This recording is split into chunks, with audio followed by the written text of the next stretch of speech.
A new chapter of an overlooked tale happens.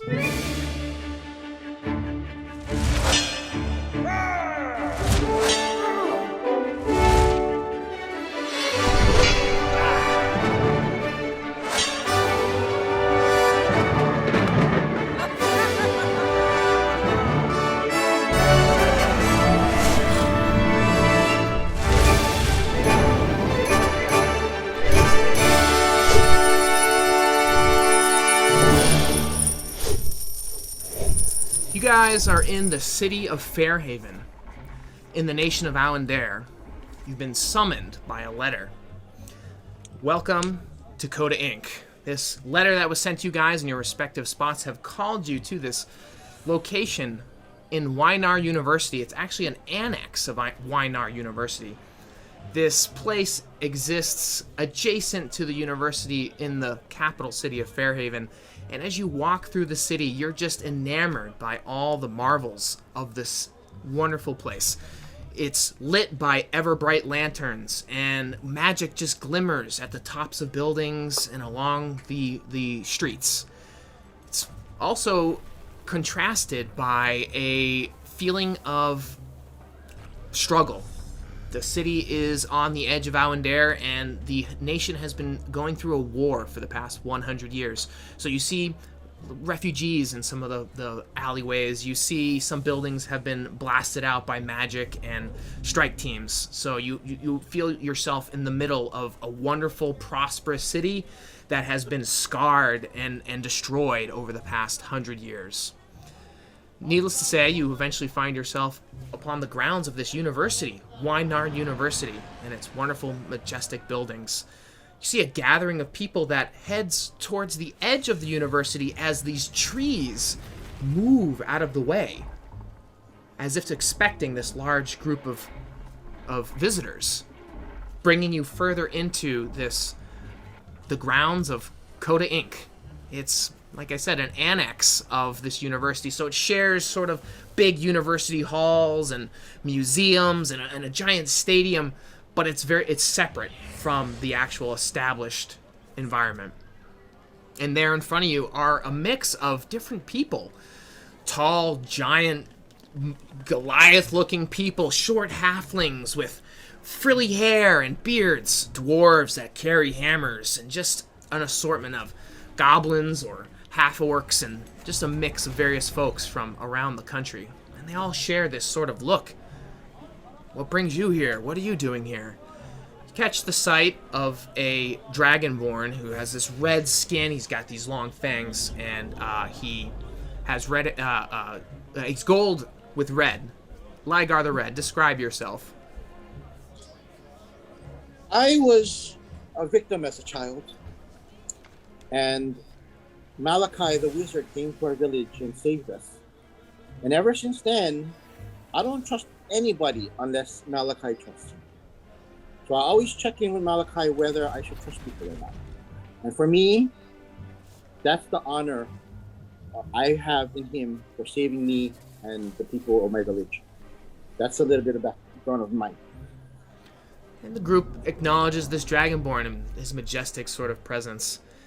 As you look around, you see other members of a group, a tall elf with red, candy-colored apple hair, and a tall, black-skinned gentleman with pieces of metal on his face, and he stands very tall.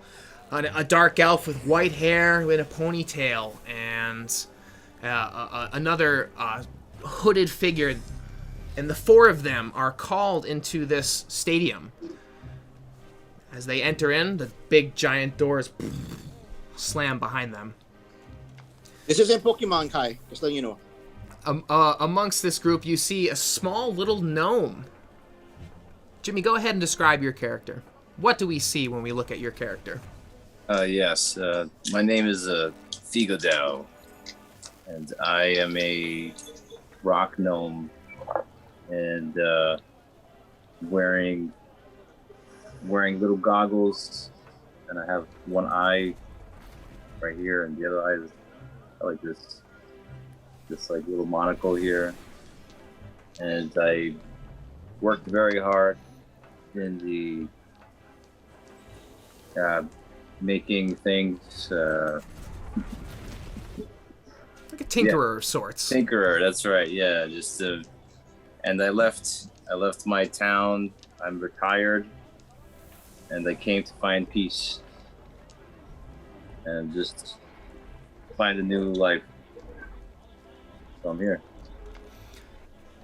Amongst the people as well, you see a little goblin. She's missing a canine tooth, and she's just so enamored with everything and just drawn and captivated. She looks super bored as well, too, and you just see her kind of scuttle off in a random direction away from this crowd. At this point, an older woman comes out of the stadium, seemingly out of nowhere. She's a short, squat little lady.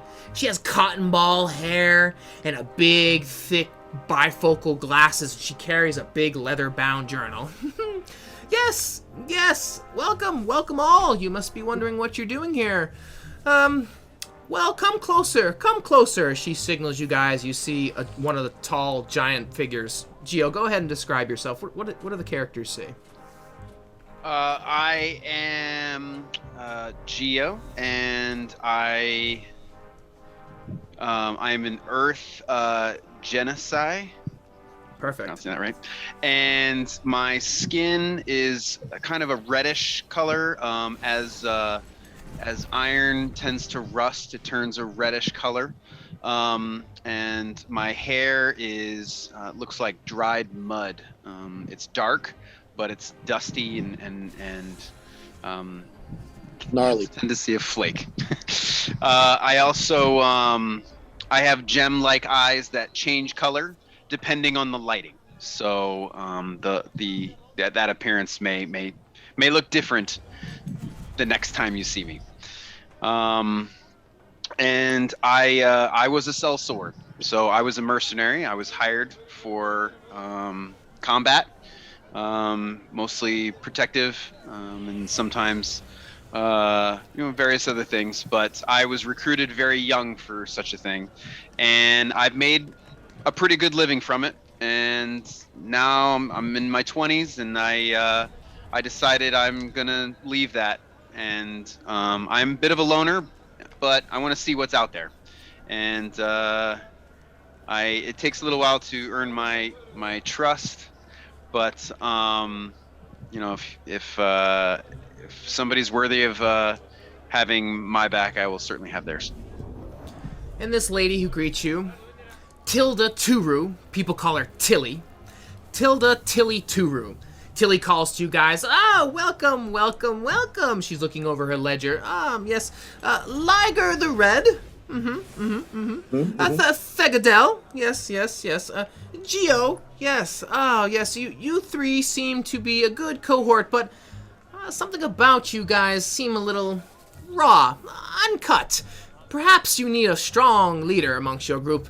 And she points to one figure, this Malachi character. Describe Malachi. What's Malachi look like?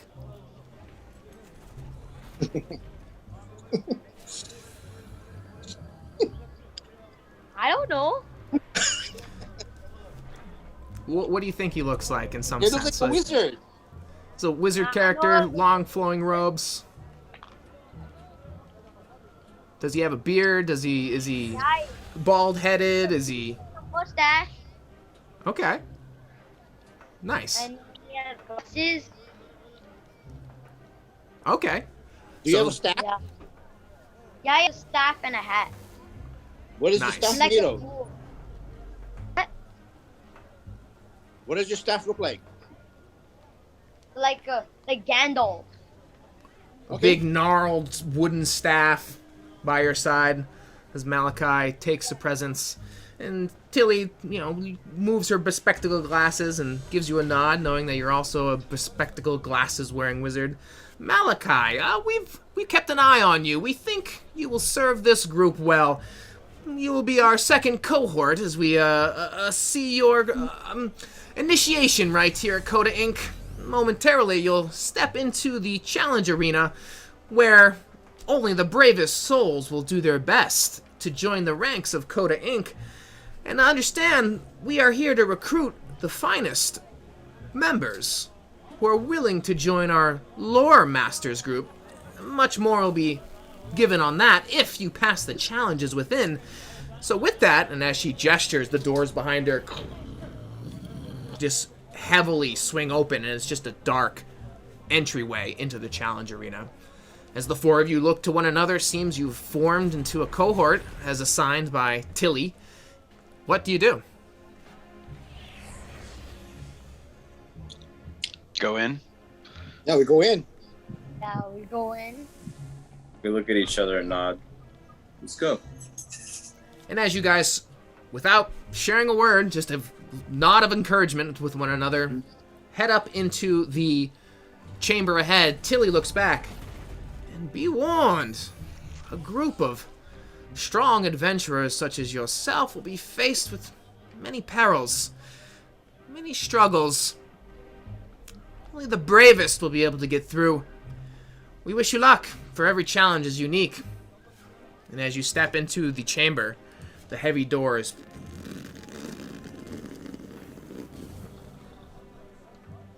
as the last of the sunlight behind you just vanishes in your eyes, slowly adjust. You're standing in pitch black. Maybe some of you guys have some ability to see in the dark. Geo might, as a Earth Genocide.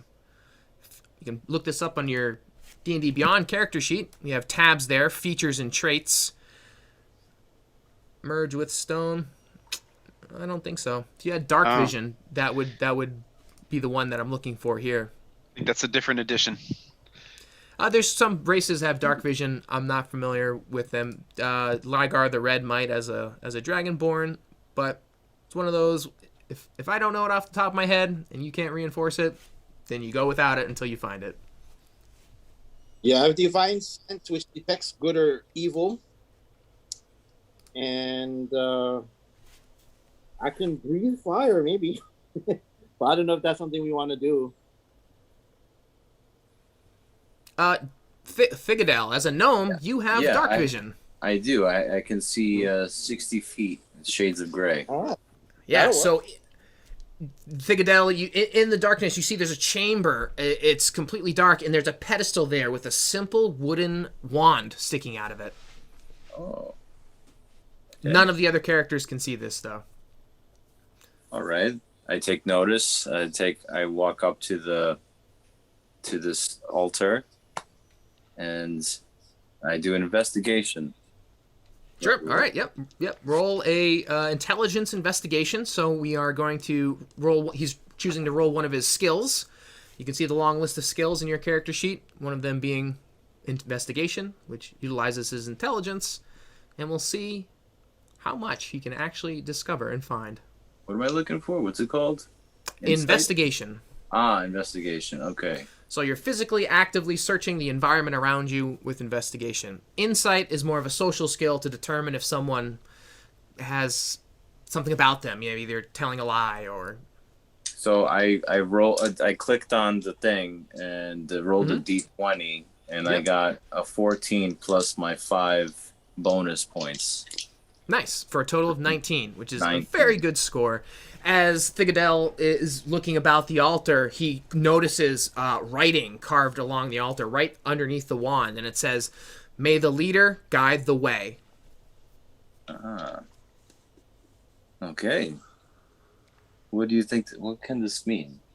So then I can rip off I can take the staff, or is it just stuck there, or? The wand is sitting there. The other three are standing in the dark. You hear shuffling moving around. You have no idea exactly what's going on. It sounds like somebody walked away. Yes. I'll let everybody know. Hey, everybody, there's writing on this staff, this wand right here. It says you can see a wand? I see a wand. I got this dark vision. It says okay. What does it say again? It says only the... May the leader light the way. May the leader light the way. Malachi is the leader. So does Malachi have some sort of fire, some sort of spell, or to brighten the way for everybody to see? As a wizard, you have Firebolt, which is just an ability to send a burst of fire. It doesn't persist, though, Malachi. If you want to shoot it off, you could theoretically light it up for just a wink. You don't, unless you guys have equipment that you want to look through. Torches, usually our adventurer's gear pack. You can choose to light one of those classic torches up, or set your clothes on fire, or be creative here. This is your story. I have a torch. All right. Oh wait, I have a clarification for the DM. So if I have a red square, does that mean I have it, or is it if I see it on the list that means I have it? Right now, if it's on the list, you have it. Okay. Well, I have 13. I have 13. So if I use one, it's not a big deal. And I've got 10 torches myself. Well, G was first, so you can go ahead. All right. So I'll go ahead and light the torch. This thing, it burns for an hour, so I'll hold on to it for a bit. And it says bright light in a 20-foot radius and dim for another additional 20 feet.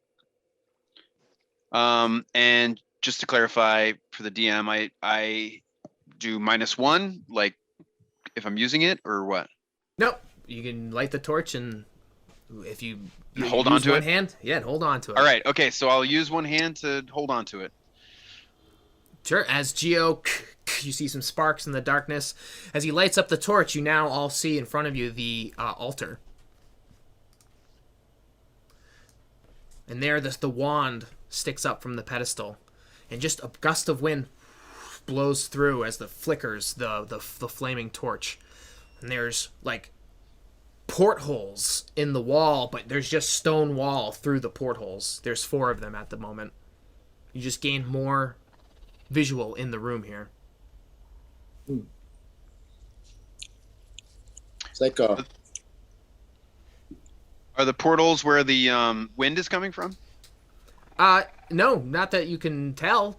They are on the wall as if they're like archways, but there's just brick straight through them. Yeah, They're big. It's like big stone. There's 4 like brick archways Got it. against the wall, Like and style.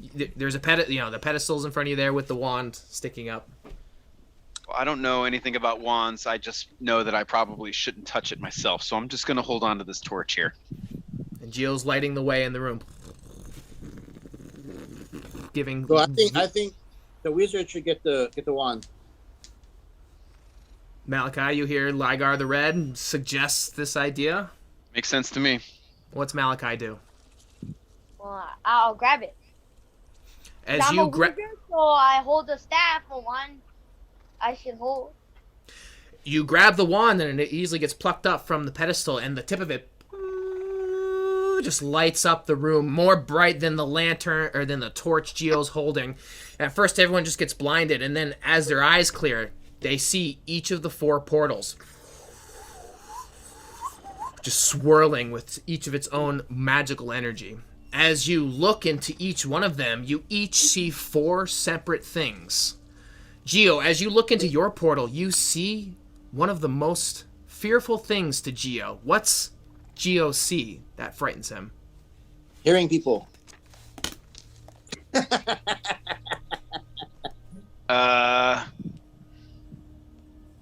And they're doing Water. this.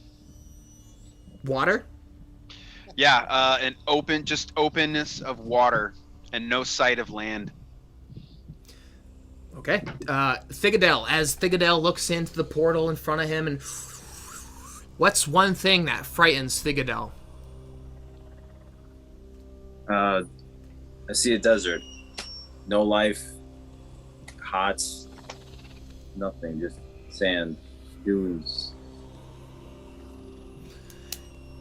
Excellent. As Ligar the Red looks at his portal, what's one thing he sees that frightens him? He sees hundreds of dragon slayers rushing towards him, trying to slay the dragon. And as Malachi looks into his portal, what's one thing he sees that scares him? Destruction, like the world gets destroyed. As you see these portals, you'll look into your portal, but the other 3 are just swirling energies. So I can't see somebody else's. I can only see mine. Correct. So this is what you all see. Do you share it with one another, or do you look aimlessly at them. I asked the leader, what should we do, Malachi? What should we do? Should we share it or should we keep it to ourselves? We should share it. Okay, so we all exchange what we see. What do you say to each other? Does anybody have a boat? By the gods. Excuse me. This is my greatest fear. Does anybody else see their greatest fear here? Is it just me? I see hundreds of hordes of men coming to kill me, the dragon. I see something that I definitely don't want to go into, so if you want to call it a fear, all right, so be it. Malachi, what do you see? I see destruction. Like the world. There's like lions like eating humans, crazy stuff. Like cockroaches are bigger than humans. Wow. I could handle that. Should we trade portals? Oh yeah. Geo steps up in a moment of braveness. Which portal? I don't see Malachi. I don't see what you see. So I don't know. Are we supposed? I don't know. Should we enter as one or should we separate? I think we should stay together. Agreed. I think so too. Me too. Well, I'll tell you what I see in my portal is just open water. That's why I asked if anybody had a boat, because I'm kind of heavy. I don't swim so well, and I'm not very keen on holding my breath for very long. So unless somebody's got some spells to have us fly or something, I don't know if my portal is the best one for us. And destruction don't sound too good to me because, I mean, we can just go in there and get eaten by cockroaches. I don't know if that's a good idea. So it looks like it's either dry desert and just death, or we can go fight hundreds of people trying to kill me.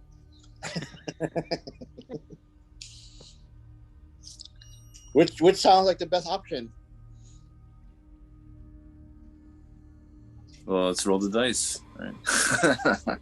That's one way of determining it. You could all come to a consensus on which one's the best one to enter together. But clearly, one of these tunnels if I had is to the way vote, forward. I would go with Jimmy's. I think we have the best chance of surviving in the desert. Are you okay with facing that fear? If we must, as long as we have some sort of shade to protect us. Let me see. Let me check my backpack. Maybe as an artificer, you could, Conjure something, yeah. jigger something together with one of your Let's do what I have. infusions. By the way, I'm gonna put out the torch and put that away. There's no need for it. With that wand shining very bright light in the room.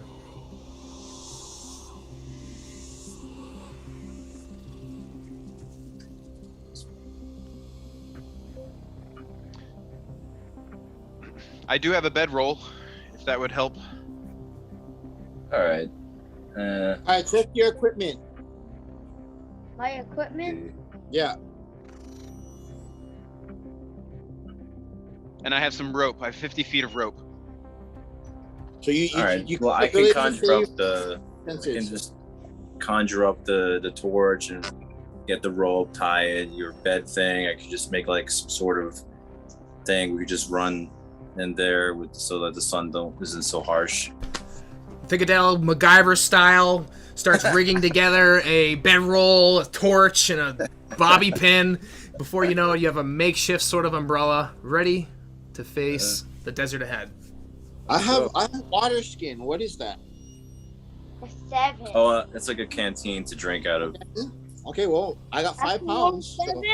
we got You water. got water. That's very. What's important. Malachi trying to do? Just rolling? Yeah. If you want, you could try to use some of your specific skills, like Arcana is the knowledge of magic. Insight, maybe to perceive the overall perspective of what's happening right now. Is that's going to be positive or negative? Or you can look into your skills or abilities, or your features or abilities for other inspiration, or your list of spells. But now that's getting more complicated. But mainly you have sort of like attack spells with Firebolt, Sleep, Magic Missile. Well, we can put Jimmy to sleep, and then he won't be afraid. And the three of us can just go the rest of the way. I'm just scared because there's no things to tinker. It's just nothing. Yeah. It's just boring and hot. We got stuff, so. Yeah. Well, I'm ready when you guys are. Well, I mean, who's to say what's on the other side of this? All right. There may be plenty to tinker. Maybe once we go to the door, we turn around and there's a town. Who knows? Let's go. I'm ready. We've made this tent thing to run around, so that's boosted my confidence.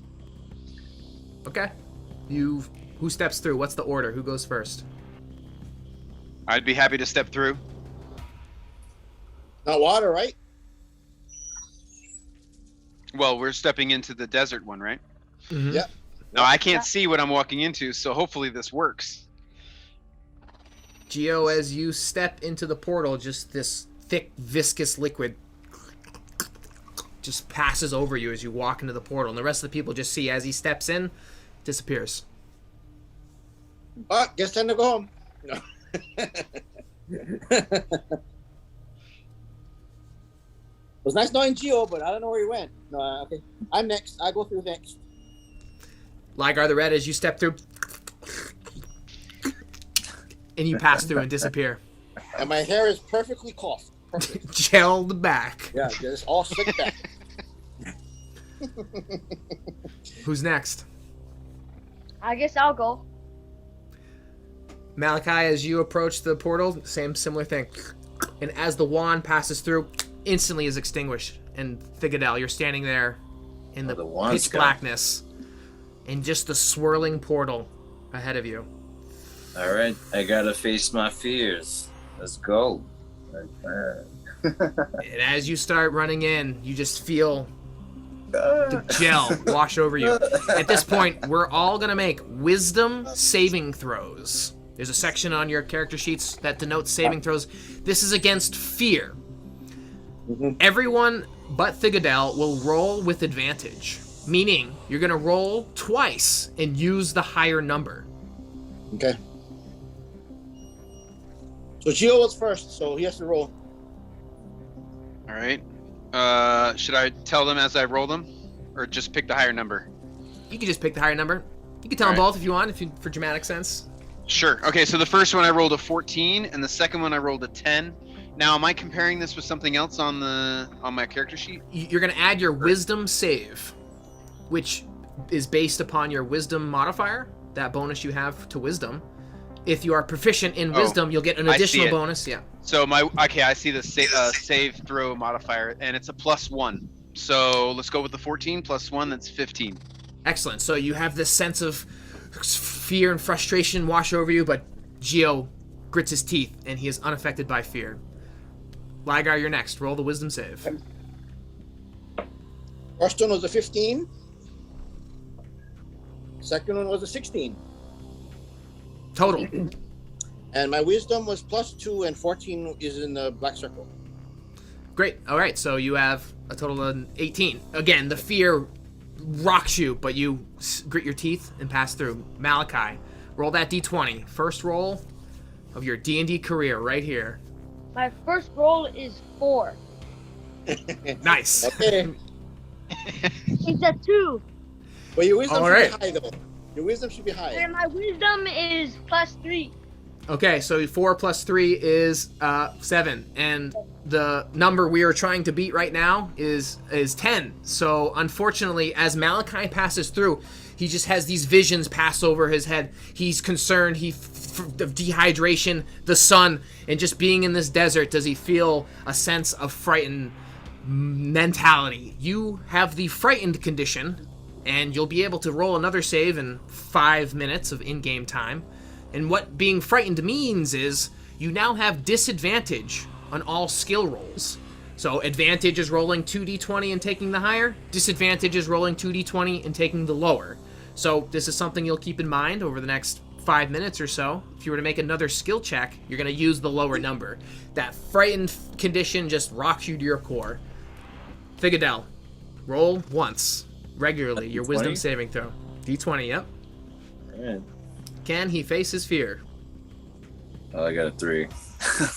Got one more roll. No, One more roll? he's not rolling with advantage. The three of you rolled with advantage because this was not your fear. This is his fear, so he's facing it head on. Bummers, dude. As you pass through the portal, you just have these visions, similar to Malachi, being alone in the desert, having nothing around you to tinker with, just all of civilization far from your fingertips.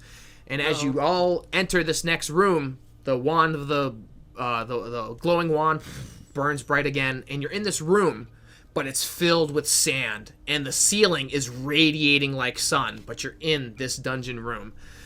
C.O.D.A, you are also frightened as well. White knight. This long corridor seems to go on for miles and miles. And it's just sand and sun. I find it interesting that it's, in a sense, it's an illusion. Or at first, the portal was an illusion because it seemed like it was desert. Like mine was open ocean. But now we're in a room. We're in an enclosed space. So, We're in the episode of Saw. That's what we're in. And it goes on for miles and miles behind you, too.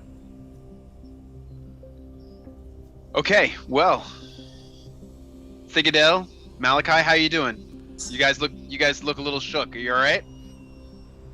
Aye, just facing the fear, aren't we? So You guys need some Ginzo beans. You guys need.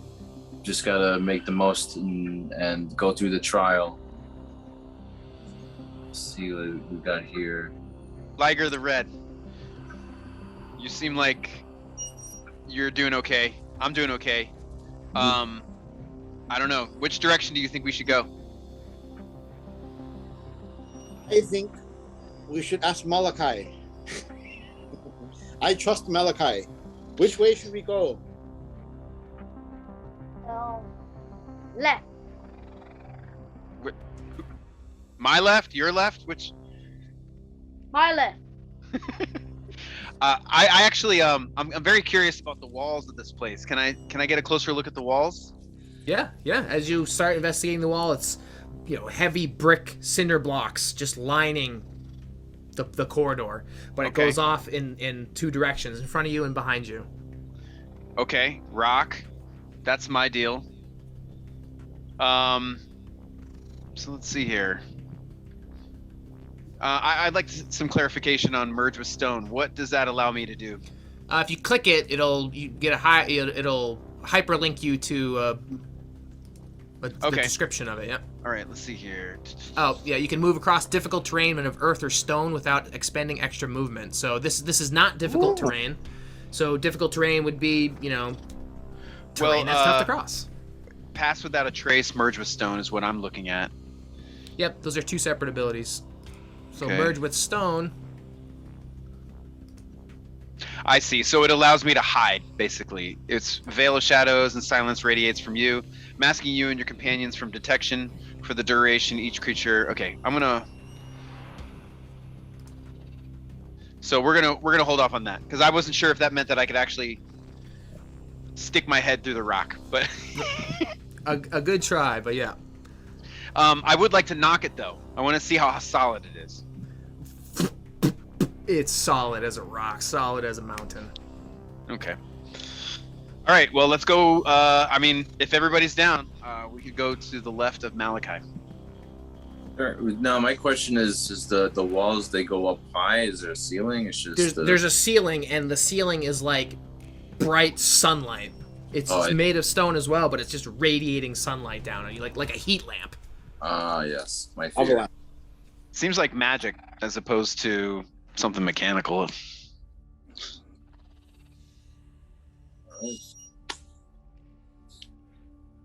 You guys gonna push forward? Okay. So as you start heading down the passageways, minutes pass as you start walking miles and miles. At this point, we're gonna roll a survival check.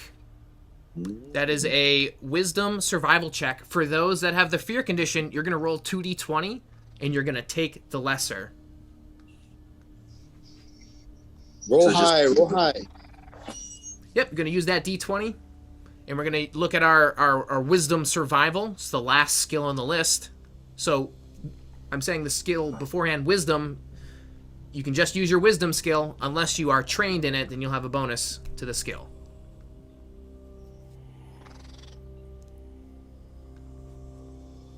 And we're not under the fear. We roll one time? Yep, we're going to roll normally. All right. I rolled a 14, and I've got a +3, so I've got 17. Great. Everyone else? I got a 9. 19? Great. I'm good. Got a 17. You rolled twice and took the lower? Oh, let me do it one more time. So you guys are fearful, so you have disadvantage on skill checks. This is one of the skill checks that you're utilizing. It's trying to survive in the wild, coming across strange things. First one I got 10, and then my second one I got 9. So I got Total. 9. Okay. All right, and then +3 equals 12. 12. excellent. Thigadel? 17 and 19. Awesome. So as you're all walking through the desert, you just all of a sudden stumble across these strange like nests of critters, and they start coming out like scorpions and spiders and snakes. Luckily, you all manage to see the tracks and not fall into the nest of critters. But ahead of you is just the walls are writhing with bugs, the floor are writhing with these desert bugs, and they have scorpions and spines and little fangs, and it's just like the next 100 yards are just filled with these strange creatures of the desert, these critters from the desert. And ahead of you, you can see there's a doorway.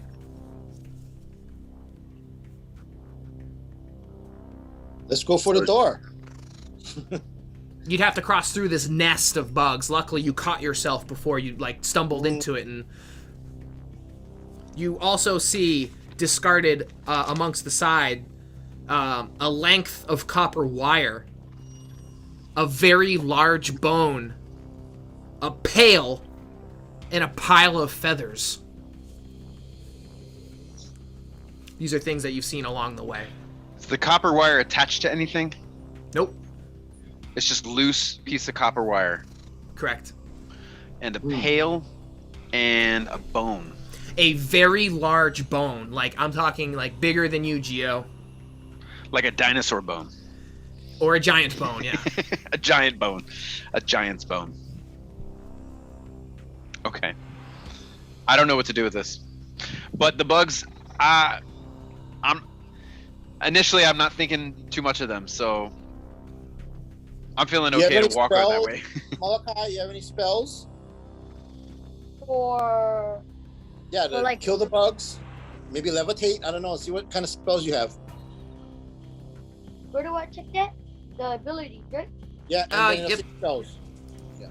I know I've given you Firebolt. I've given you Sleep. I've given you Magic Missile. I've given you, I forgot the last one. Can he make the bugs sleep? If you'd Yeah, like, it's, yeah, you can. Sneak by. It's a good idea. Okay, I'll make it speak. Okay, you're gonna cast Sleep on these bugs? Yeah. Alright, so let's check out Sleep here. You're gonna roll 5d8. So you're gonna have that 8-sided die. Do you have that 8-sided die on you? Otherwise, I I'll gotta roll it get for him. you. I'll get him. I can get it for him.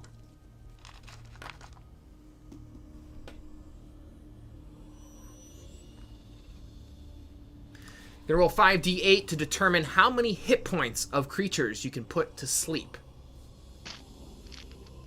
So the d8 is the diamond-looking one.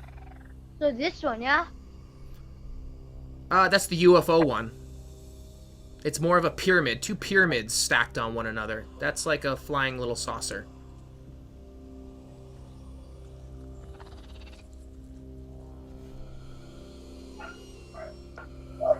He's holding it up, Kai. Is it like this one? That's the one. Yep, that's the one. So you're gonna roll it 5 times and add all the numbers together. So Liger, Thegadel, Geo, you see Malachi summoning up this spell, and just a burst of this like purplish fog just starts spraying over the over the bugs ahead of you. What was the total you rolled? I got 4 for my first one. I got a 6 for my second one. I got another 4 for my third one. And then I got a 3 fourth one. I got another 4 for my. So what is that? 21?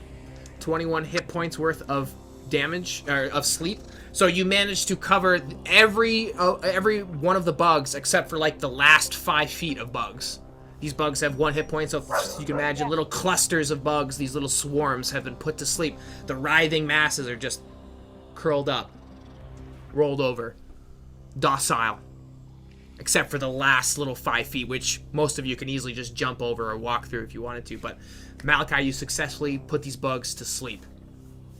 We can put the bone down and walk over the bone.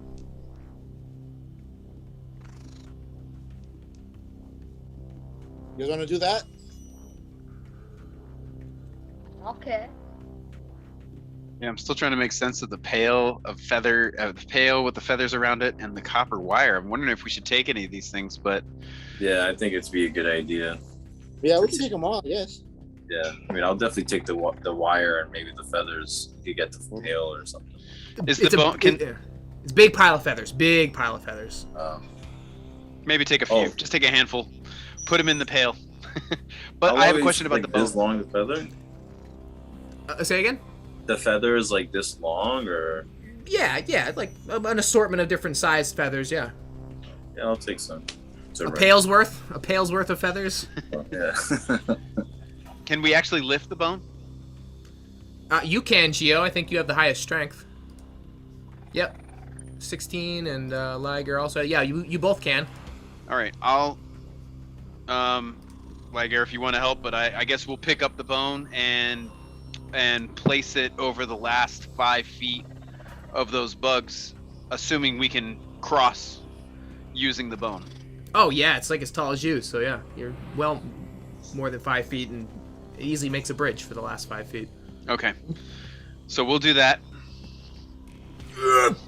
Big old bone crushes the last of the bugs, makes this little bone bridge, Okay, cool. getting you. Next to time the I'll last- try that. All right, you made it to the door. As you cross into this next room, you start to see the ceiling above you like dim a little bit. It starts to become more translucent, and you can look out into the arena that you're in, and you actually see it's like bleachers like lining the room, and it's like you see these spectral figures like starting to take form, and they're like looking down at you guys, watching you as if it's like a gladiatorial arena. Kai, you remember the song? Which song? Da, na, na, na, na, na, na, na, na, na. Yeah, the Yeah, Pokemon. okay. Sword. Yeah. Nice. This is not that. as Yeah, you walk in but to this That's next what I thought room, I was walking through. I was gonna say it feels like we're kind of rats in a maze, huh? Yeah. you see this spectral figure ahead of you just sitting on this rock. It's a huge rock, and it's just floating there. When he looks up at you, and he just has this like ghostly blue image about him. It's been an eon since someone has come this far. I'm so happy to see a friendly face. Welcome. Welcome indeed. I'm here to help you. Please, come this way. And you see that there's more figures that seem to illuminate. And it looks like they're spectral figures that are fighting something, like a fighter with a shield and he's got chain armor on, and then a rogue with a dagger, and they're fighting these sort of like shadow-like monsters, and then they get overcome and the heroes die. And the figure on the rock looks over. Not everyone is as wise as you are. I want to use my divine sense. Okay. So I can find out if they're evil or they're good. Just to be What's sure. that look like? What does Ligar the Red do when he activates this power? He closes his eyes and he puts his hands out. And just the power radiates from your hand and just washes over this figure. And yeah, you get this spectrum around him. As he's talking, it like radiates evil and then stops. And at certain points, you see that what he's saying is evil, and then so he's like going back and forth between emanating evil and not emanating evil. Okay, so he's evil. I can help you enter the next room if you'd like. If you follow me, I'd be more than willing to lead the way. I have your safety in mind, absolutely.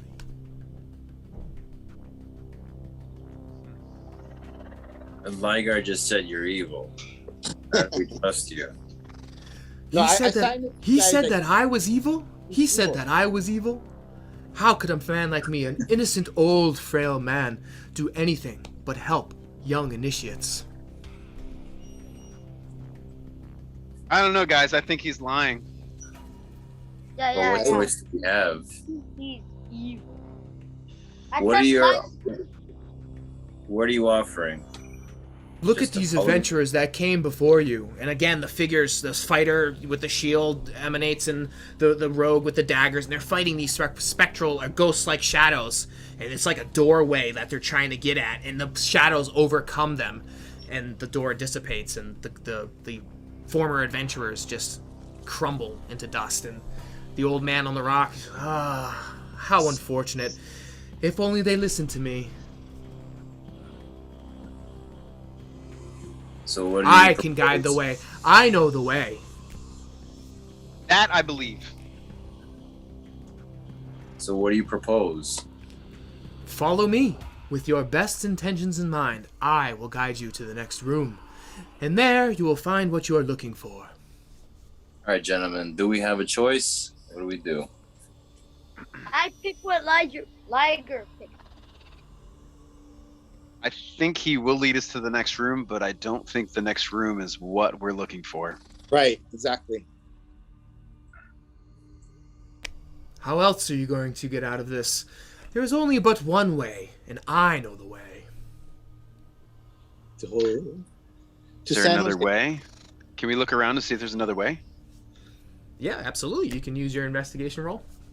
I'm down for that.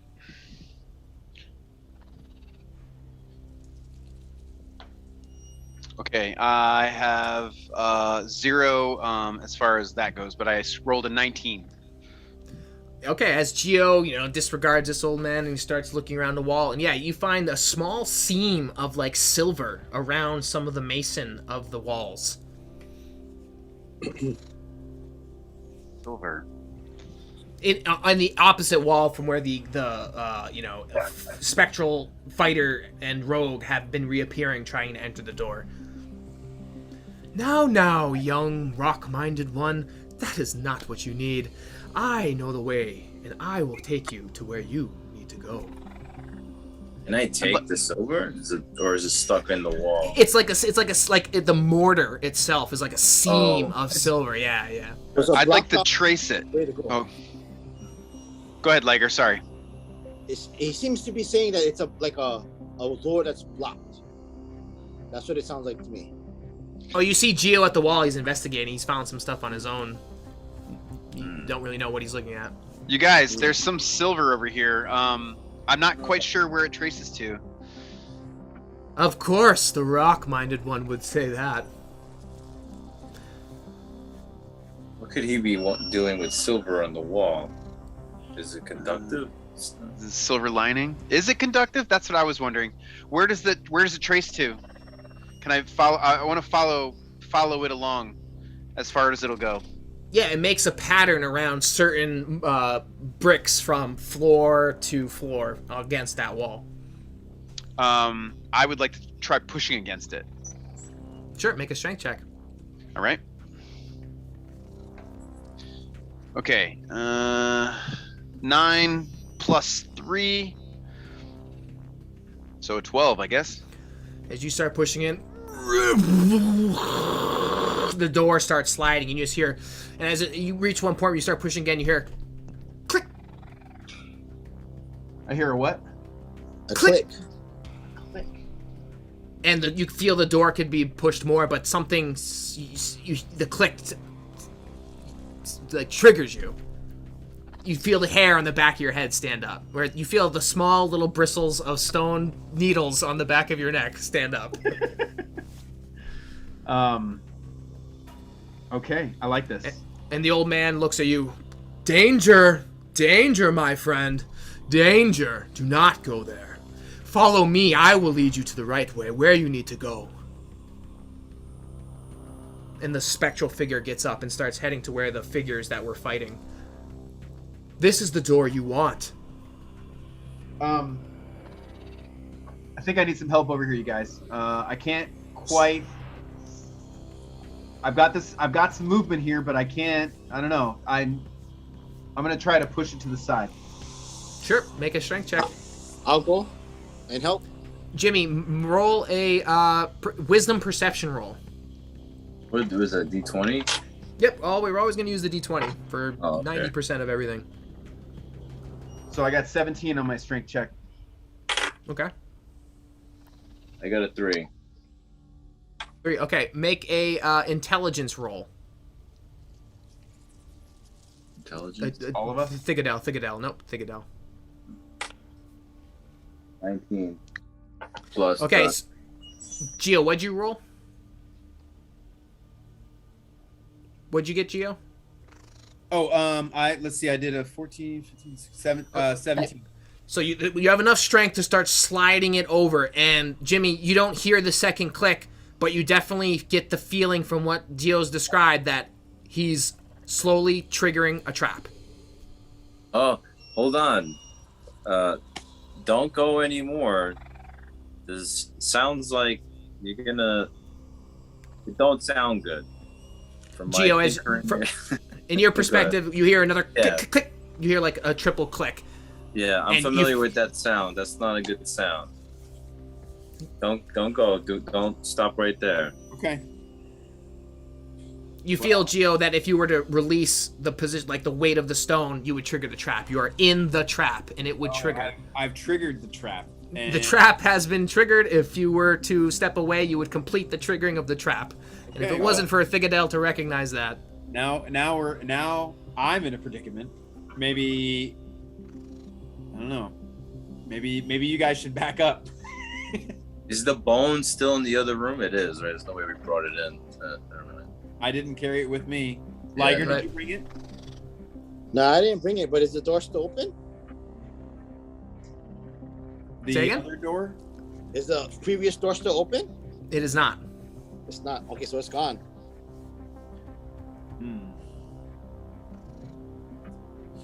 And the old man's like, for the rest of you, follow me. Follow me.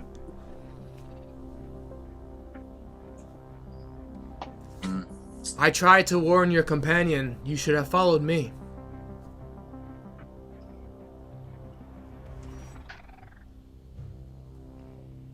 Nobody has anything heavy, right?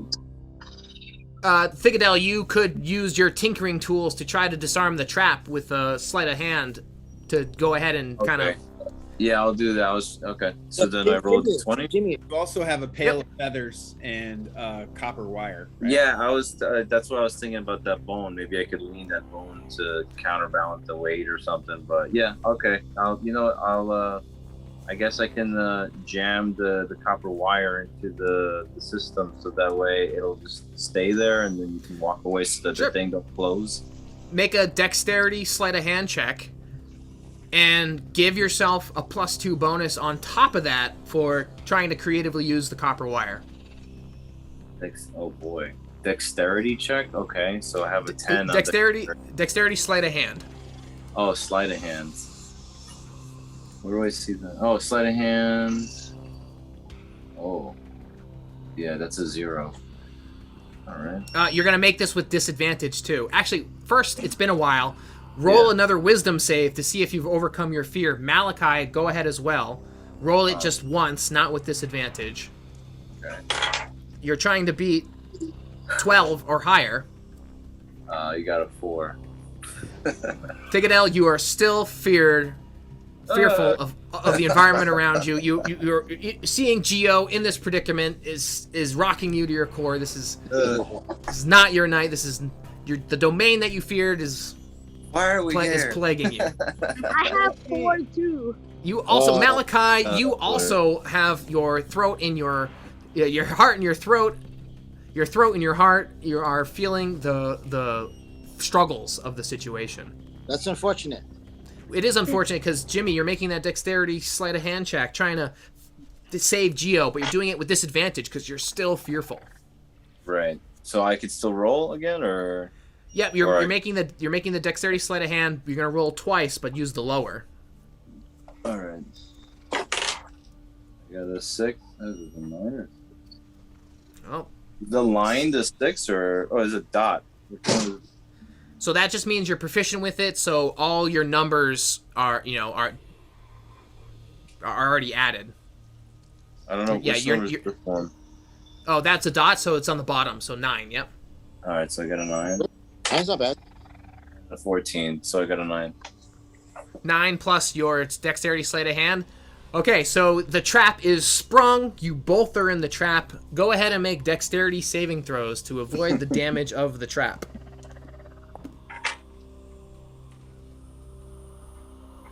I got an 18. Ooh. I got a 20 plus 1. 20. Natural 20?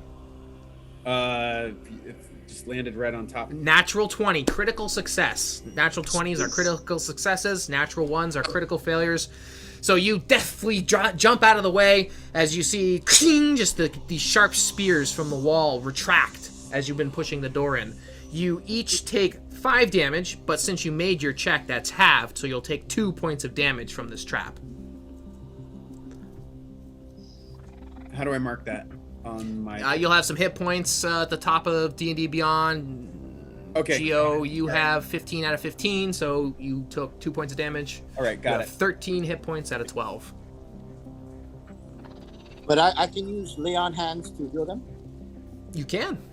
Yeah, so I'll heal them. For how many points? I think you can distribute your points. It says you have a pool of healing power that can restore 5 hit points per long rest. As an action, you can touch a creature to restore any number of hit points remaining in the pool, or 5 hit points to either cure a disease or neutralize a poison affecting the creature. Yep, so you have 5 hit points. You could dole them out one at a time. He took 2 points of damage. You could instantly heal those 2 points of damage. Okay, I'll go to 2 points. How do you heal him? I guess lay my hands on him. And the wounds just close up.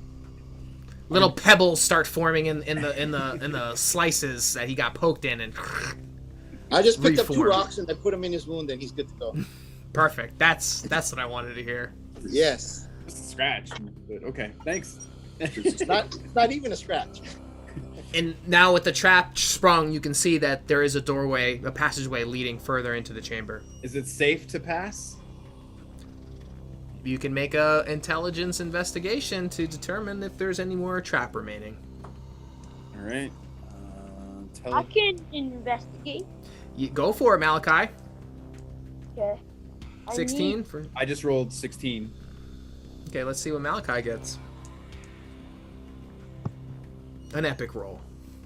I rolled 11. 11. As you both are examining the trap in front of you, putting your heads together, you feel it has fully expended itself.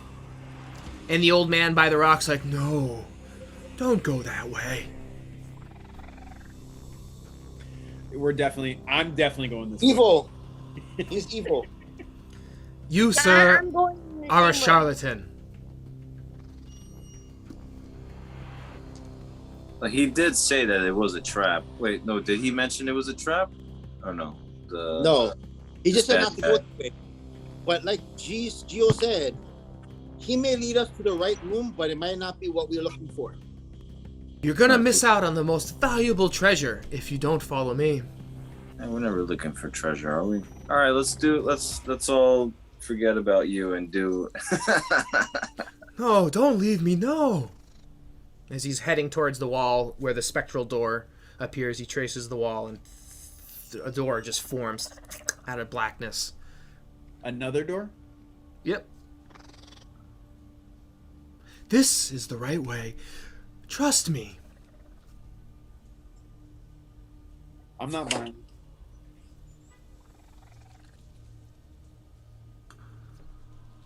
So then What do there's you do? this way and this way, right? So There's we're the going- door you uncovered and with a sliding passageway, and then there's the door he just formed where those adventurers were fighting, and they keep reappearing and fighting dark, shadowy forces.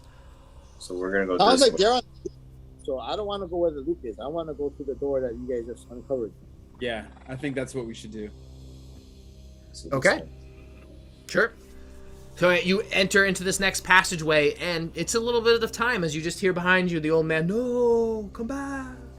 And just leave him as Malachi holds the wand, heading further deeper into the passage. And as you approach, there's two doors there, carved out of very different intricate material. One is glitzy and glamoury. It's like speckled with diamonds and encrusted with just gold. And on it says, fame. And then the other one is like a simple wooden door. It has like rusted brass and copper hinges. And on it says fortune. Can you describe the fame door again? It's encrusted with diamonds and glittering gold and just looks so regal and high class. And it says fame. And the other one says fortune. The other one. Fortune. But there's nothing on the door. It's just rusted. It's wooden, yeah, and it's like coppery and rusted and bronze and. I don't mind going to that one, but I don't know. We all have to talk. What do you guys think? Well, I'm assuming that the doors are saying what you're supposed to get if you go through those doors. So if we go through the door with fortune, we get fortune. If we go through the fame, we get fame, but we may not get the diamonds and stuff because we're leaving it behind. Yeah, all that glitters isn't gold, so I mean, I'd rather go to the rusted one. Yeah, I'm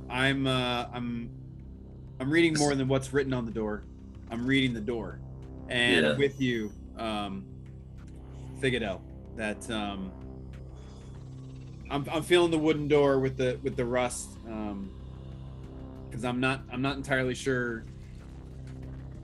Everything that glitters is gold, so I agree with you. Might be a trick. Could be. Is there any way?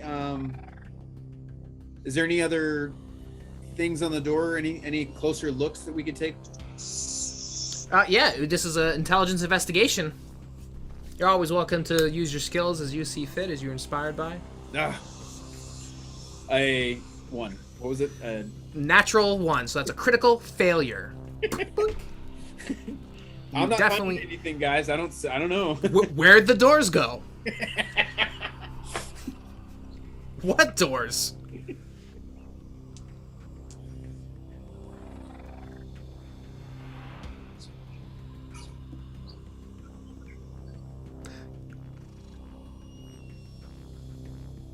So these doors, are they locked, or you could just pass through it? It has a hand. They have handles. They could be opened. Yep. And they be Why opened don't- at the same time. Yeah, why don't we just open the doors and then just see? Are you guys investigating as well? Sorry, I thought you guys were rolling investigation. Oh, go checks. ahead. Oh, No. You're not investigating. Okay. I guess it was just me trying to get a closer look, but I don't see anything. I'm ready to open a door. If somebody wants to open another door and look inside, and I'll tell you what I see or whatever, just right, something like that. Right. Which door do you open? I'll open the old door. Have to Fortune? roll it. Yeah. Nope. The door slides open, and as it opens, there's just a slot in the brick wall. It's like a mail slot, and it's just like a copper piece comes out, shoots you right in the forehead, and it just another copper piece shoots out, shoots you in the forehead, and it gives you a little headache, and like all of a sudden, a bunch of copper pieces just. Okay. All right. The door doesn't close. Oh, don't close. All right. And it's just shooting out copper pieces. And in 5 minutes, there's already like 1,000 copper pieces in the room, and a small pile is forming, and the door is open. Pick it up. You said there's a slot, like a mail slot, and it's coming out of there? Yeah. Okay. There's an alcove at the bottom, too, and it's filled with nut shells, a pile of hollow wooden tubes, empty glass bottles, crumbling paper, and various used brushes. Interesting. Tough to investigate, see that sort of stuff. They're obviously there in a little alcove. Okay. But the copper pieces just keep spitting out. Yeah, I move out of the way. I'm not gonna get my HP down with that. Are those copper pieces like money, or is it just copper? They're really copper pieces. Is it 100 copper pieces make a gold piece. So it's Put adding them in up. the bucket. Pick them up in the bucket. Oh, I get it now. Fortune. Hey, we struck it. But hold on. So is this each copper Fignell's happy. But the copper piece is this identical to that wire that I acquired a long time ago? In material, just copper, but Oh, all right. What's the other door doing? nothing. Being a door. Being door. Doorman. Or was right. There's a fortune to be made here. I wonder what fame could be.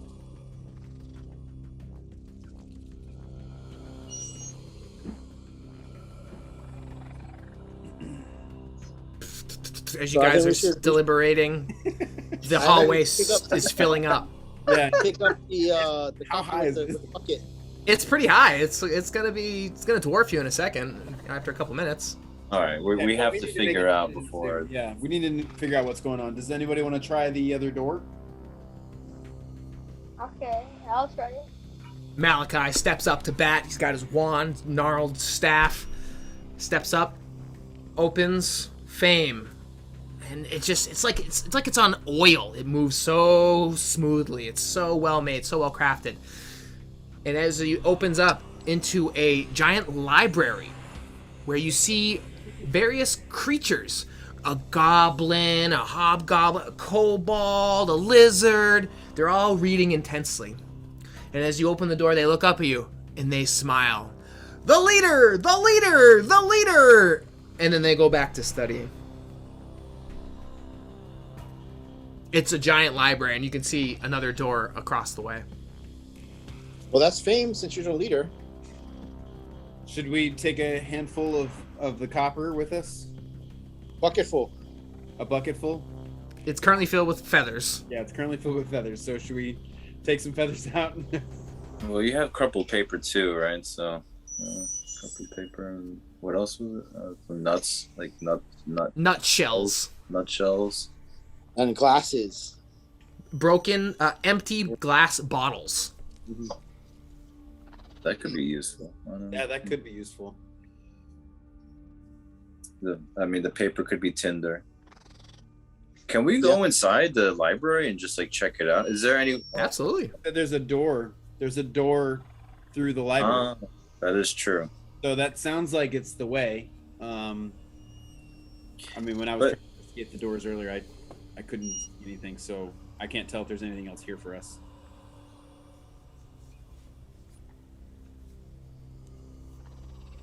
The copper's filling up. Let's make our way. Let's just make our way into the library and get out of this. The hallway. Yeah. So but we have to be careful because there's like goblins. For the reading. Well, I think we gotta be Okay, quiet. And they're No very noise. happy to see you, Malachi, so I think we might be okay. Assuming. But you got some muscle with you too, so you should be okay. Yeah. Who steps in? Is someone step in? I'm down to walk in. Geo, Yeah, as you step into the library, your footfall echoes in the library, and two goblins look up, and they go back to reading.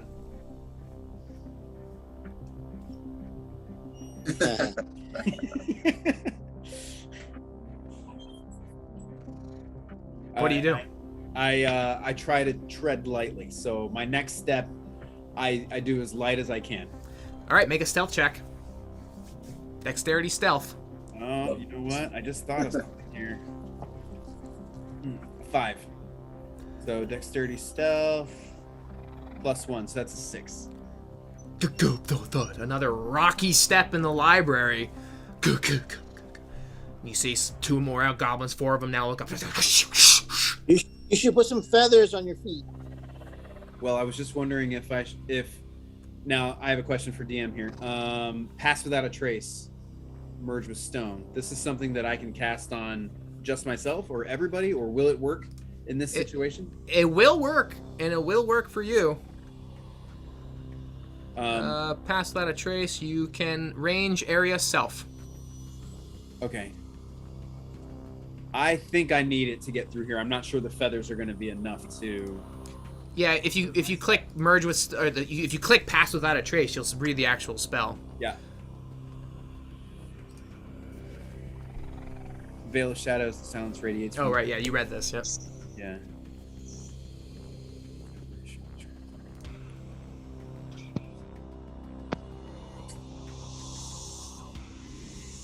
Okay, I'm gonna go ahead and cast this.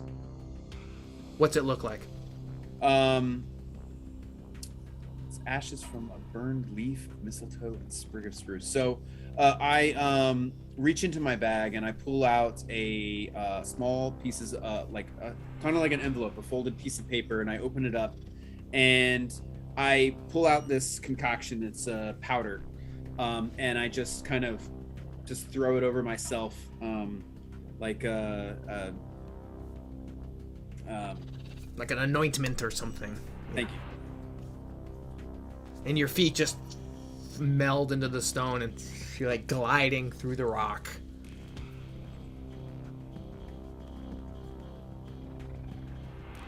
Now you're like rock gliding through this library without a sound. Okay, I think I'm good. So I'm ready for anybody to. I'm ready to receive anybody, but I think I'm okay. Nobody's looking at me. Yep, you're gliding around the library. You can go where you want to go. Okay. So is anybody gonna come, or should I just move on? Yeah, I'll come. Do you say that? Yeah. I'm coming. All the people are upset. Yeah, maybe if I go in there, they'll be happy again. Yeah. You're the Try it, leader. Malachi. Yeah. It could Be bold, happy. Malachi. Be bold. Do you enter? Yeah. So as you take a step in, they look up the leader, and as you step into the library, they just 5 goblins are now like upset at the noise. Guys, we have to be super quiet. You should put them- They're gonna hear me say that. You're not in the library yet, are you? Yeah, you're not in it. I'm not in there, but I'm looking through the door as the door is Yep. open. Yeah. You don't. Oh, wow. The room behind you is slowly filling with copper pieces. Eventually, it's gonna like. Right, push You're gonna us run in. out of space. Yeah. And then, Okay. then the copper pieces are probably going to make a bunch of noise, clanking all over the place. So. Right. Can you put Malachi put them to sleep again? You could try.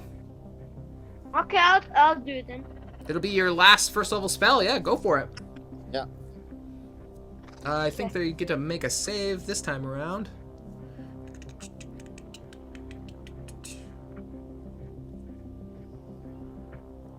Yep, they get to make a wisdom saving throw. Okay. What'd you get? I got 12. 12 total? Ooh. Yeah, but for my wisdom, it says it's minuses 1. Nope, you're so gonna you're gonna roll the 5d8. You're gonna roll the d8 5 times. We're determining the number of hit points that you can put to sleep, and then starting with the lowest, they're gonna make saves. Okay, 5 for the first one.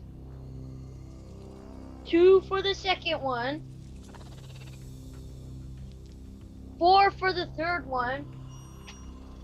2 for the fourth one. And then last one is 6. Again, 21. All right, so you can affect 5 goblins, let's say. The 5 that are upset right now, let's see. Say DC 11, 12 to anyone that rolls lower than a 12 is going to fall asleep. 3 of them slowly pass out in their books, leaving 2 upset ones, so you decrease the threat level of the room, giving you more time to make more upsetting errors before these unhappy monsters get too angry in this library, this strange library.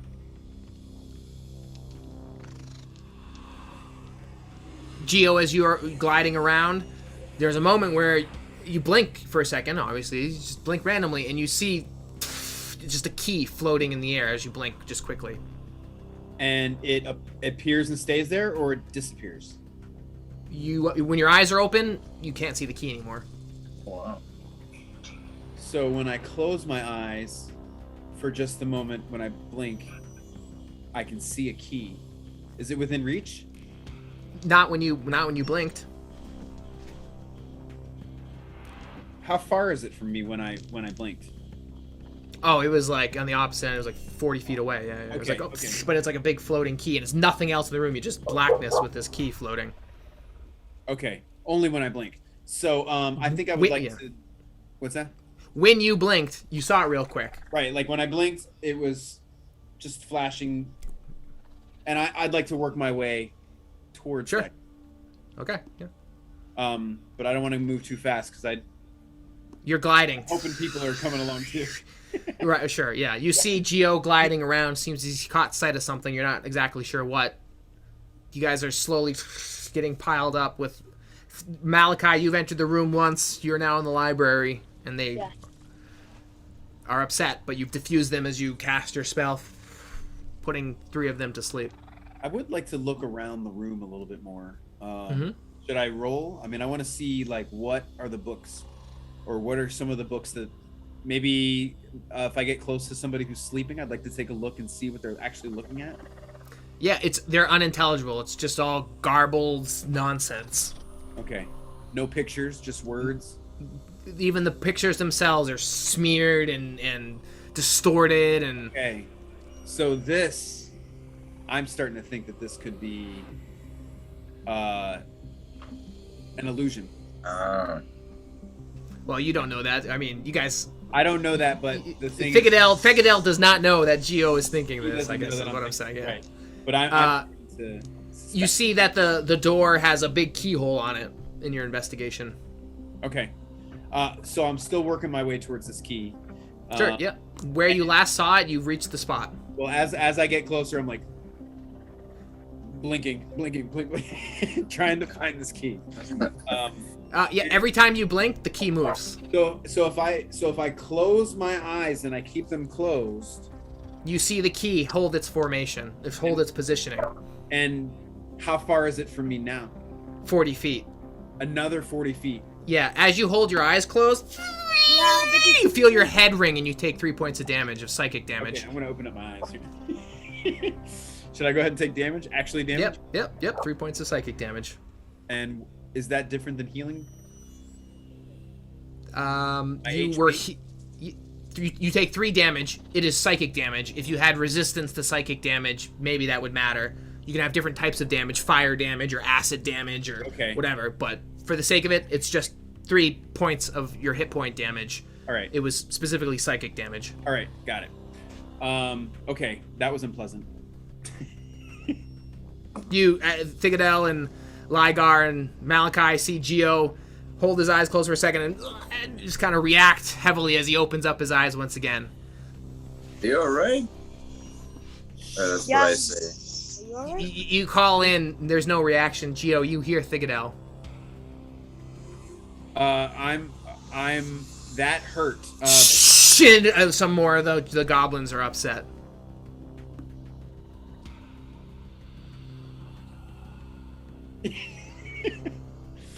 No reaction. Huh.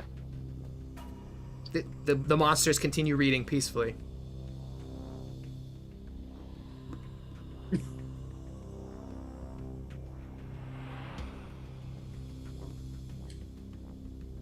Maybe it's better to sign, no? I mean, because if we talk, they're gonna like shush us.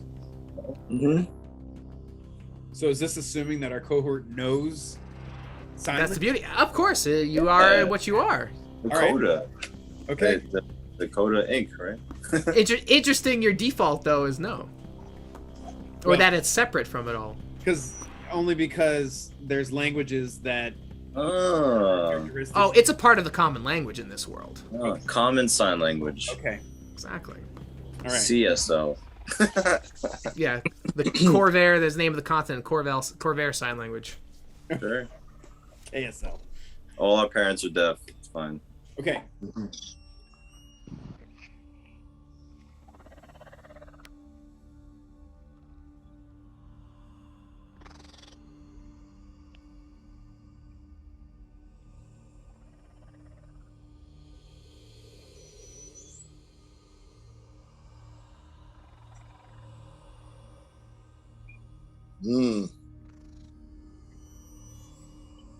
So you need to tell someone where the key is, and they have to get the key. The coins are piling up. You guys don't have much time. You're gonna eventually get pushed into this room. Okay. Ligar and Thegadel, you guys are in the safe room where you can speak freely, but eventually you're gonna get pushed in. Malachi, Geo, you are in the library. Malachi, you're standing still, I'm assuming. Geo, you're gliding around peacefully with your pass without a trace merge with stone. Okay, so I walk in the library, and since Gio has been speaking the sign language, Common I'm just sign gonna language? Speed up. Yeah, I'm going to speed up with this for now. But the point is, Nope. Oh, okay. So I tell you in ASL. Nope, we're gonna sign that. Oh, you want me to say it? Okay, so gonna do it. right. Okay. Oh yeah, role playing. All right. You guys think the goblins would want the copper gold, and we tell them, hey, this copper, you guys want the copper, you guys can go and get it. Are you saying this in the room or in the library? I'm saying it in the room right now because I haven't gotten in the room yet. Okay. So I step the goblins into. Thegadel steps in. I step into the room and I get Gio's attention, and then I tell him, Go ahead, sign it to him.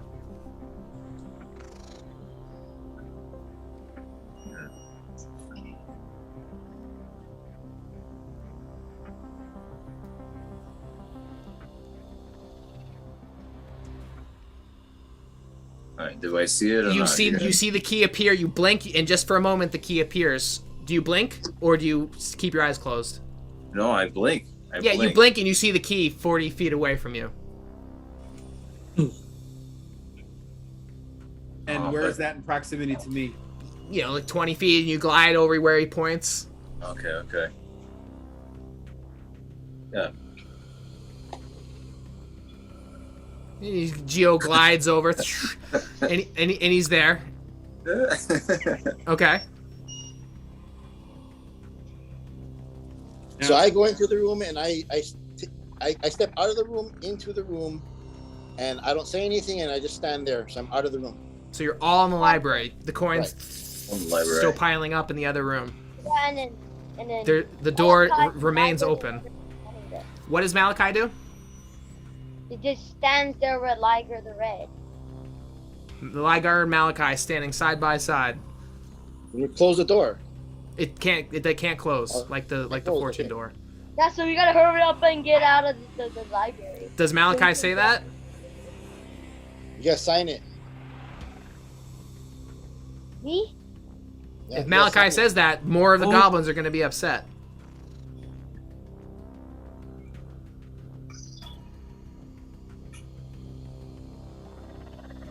Just say, "Oh, we're gonna go. We're all gonna go." So you both kind of raise your fingers, and they're kind of like cross section to where you both saw the key. Yes. All right. It's different from where you have seen it, though. Correct. We were just establishing that every time we blink, but we blinked at the same time. You said that we pointed. So I start working my glide to where we're connected. Mm-hmm. Yes. And like, is it something I can't see but I feel it, or like You're not sure if it's there right now. Hmm. is it,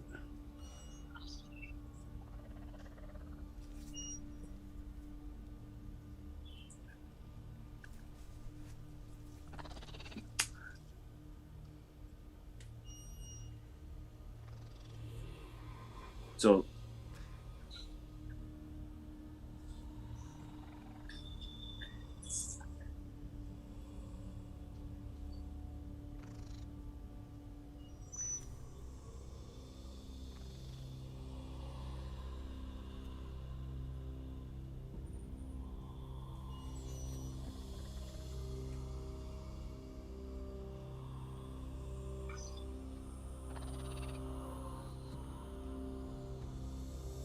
I'm so confused.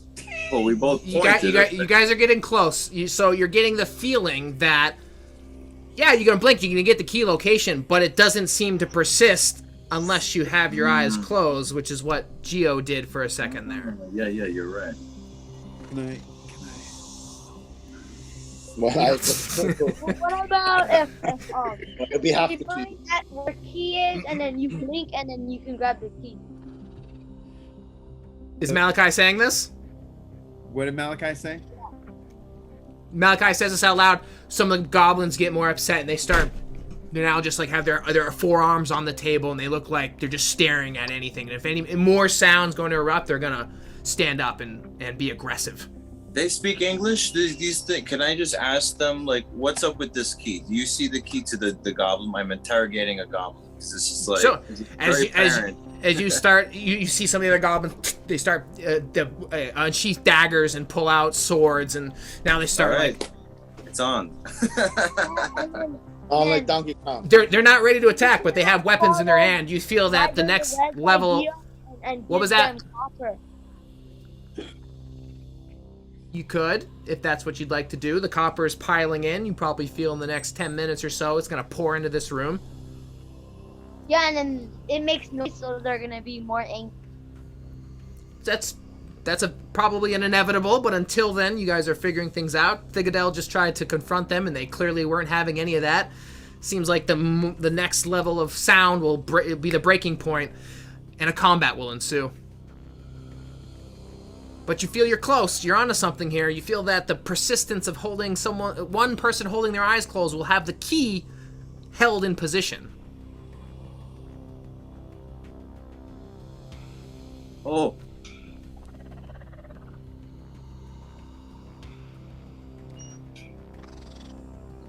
Do that. Yeah.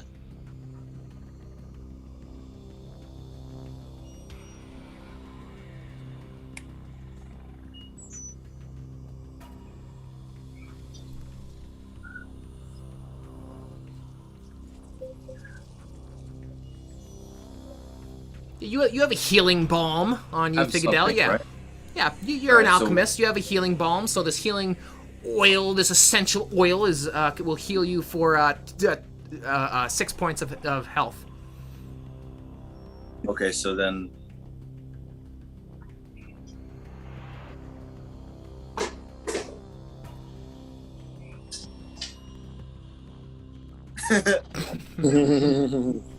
Okay. Thigadel closes his eyes. Your eyes start ringing, and you can see the key appear. You start pointing to the key.